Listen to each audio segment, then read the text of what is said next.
Hello friends, আসসালামু আলাইকুম। আমার চ্যানেলে নতুন আরও একটি রেসিপি দেখার আমন্ত্রণ জানিয়ে শুরু করছি আজকের রেসিপি। আশা করছি মজাদার এই নাস্তার রেসিপিটা আপনাদের কাছে খুবই ভালো লাগবে। আমি সবসময় চেষ্টা করি কঠিন কঠিন রান্নাকে সহজভাবে আপনাদের সামনে তুলে ধরার। তো আজকের এই মজাদার নাস্তার রেসিপিটা খুব সহজ করে কিভাবে আমি তৈরি করেছি সেটাই আপনাদের সাথে শেয়ার করব। এটা দেখতে যতটা না সুন্দর, খেতে তার চেয়ে মাশাআল্লাহ দারুণ ছিল। অবশ্যই একদিন বাসায় ট্রাই করবেন। আসছে এই রমজান মাসে ইফতারিতে এই খাদ্য তালিকায় এটা রাখতে পারেন। তো প্রথমেই আমি এখানে নিয়ে নিচ্ছি ময়দা। তো আপনারা চাইলে কিন্তু আটাটাও ব্যবহার করতে পারেন।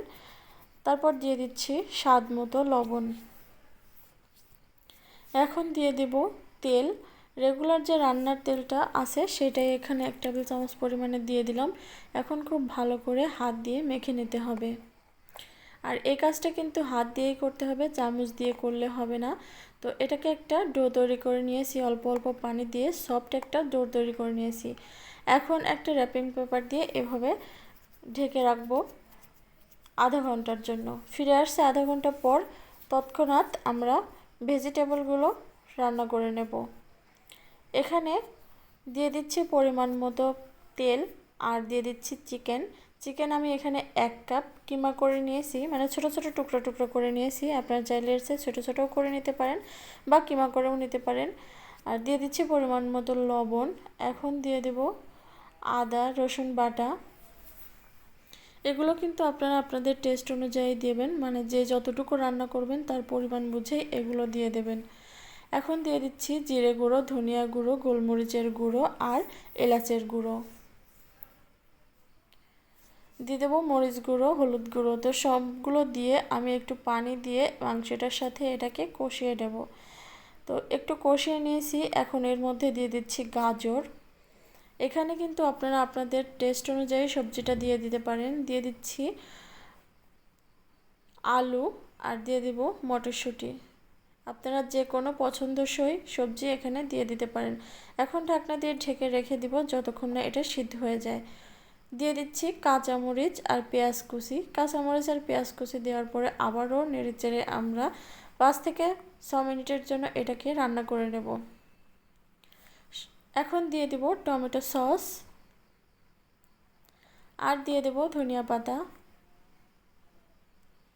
একটু নেড়েচেড়ে মিশিয়ে নিচ্ছি। দেখতেই পারছেন এটা আমার হয়ে গেছে। এখন এটাকে নামিয়ে নিচ্ছি। এখন এখানে দিয়ে দিচ্ছি ময়দা আর একটু পানি। ময়দা আর পানি দিয়ে এটাকে একটা পেস্ট বানিয়ে রাখতে হবে। এই যে ঘন একটা পেস্ট তৈরি করে নিয়েছি আমি। এখন আগে থেকে যে আটাটা মেখে রেখেছিলাম সেটা এখন টুকরো টুকরো করে কয়েক ভাগে ভাগ করে নিয়েছি। এখন এটাকে একটা রুটি তৈরি করে নেব।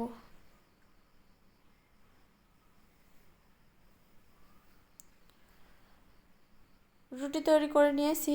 এখন চুলায় তাওয়াতে দিয়ে দিচ্ছি, এটাকে একটু হালকা সেঁকে নেব।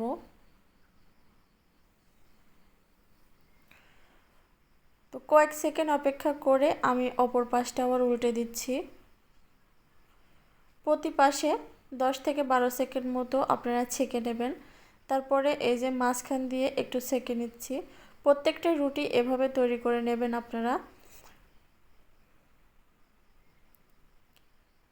তো এভাবে সবগুলো আমি কেটে নিয়েছি। আর এখানে নিয়ে নিয়েছি সেমাই। সেমাইটা আমি ছোট ছোট করে ভেঙে নিয়েছি। এখন আগে থেকে যে আটা দিয়ে পেস্টটা তৈরি করে রেখেছিলাম সেটা এভাবে মেখে নেব।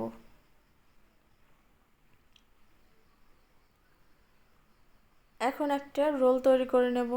এইভাবে হাতের দিকে তাকালেই বুঝতে পারবেন এটা কিভাবে আমি তৈরি করেছি। একদমই সহজ, আপনারাও একটু চেষ্টা করলেই পারবেন। তো এভাবেই কোনটা তৈরি করে নিলাম আমি। এখন সবজি আর চিকেনের যে পুরটা বানিয়ে রেখেছিলাম সেটা এর মধ্যে দিয়ে দিচ্ছি। তো এভাবে দিয়ে এই যে দেখুন এভাবে দিয়ে দিয়েছি, সবগুলোই এভাবে তৈরি করে নিয়েছি।